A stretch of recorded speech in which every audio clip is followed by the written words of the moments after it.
High. তো আমি ঠিক করেছি তোমাদের সাথে কিন্তু এবার থেকে আমি লিভিং অ্যালোন ডায়েরি শেয়ার করব।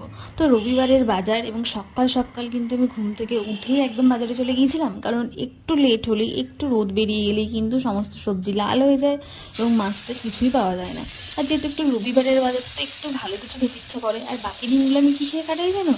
আলু সেদ্ধ, ডিম সেদ্ধ, ভাত, যেটা সব থেকে সহজে, সব থেকে ইজিলি করা যায়। কারণ রান্না বান্না করতে গেলে আনাজ কাটোরে, ধৌড়ে, বাটোরে, আবার তাতে কি মশলা দেবে সেটাও ঠিক করতে হবে। এত ঝামেলা, এত হেডেক কে নেবে বলো? আমি নিতে পারবো না।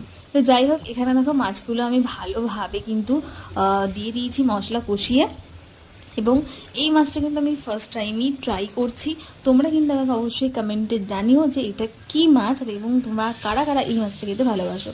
অবশেষে দেখো মাছটা কিন্তু গোটা আমি আর দেখতে পাইনি, পুরো মাছটাই কিন্তু গুঁড়িয়ে একদম বাটি চচ্চড়ি হয়ে গেছে। তো যাই হোক, তোমরা কিন্তু কমেন্টে জানিও।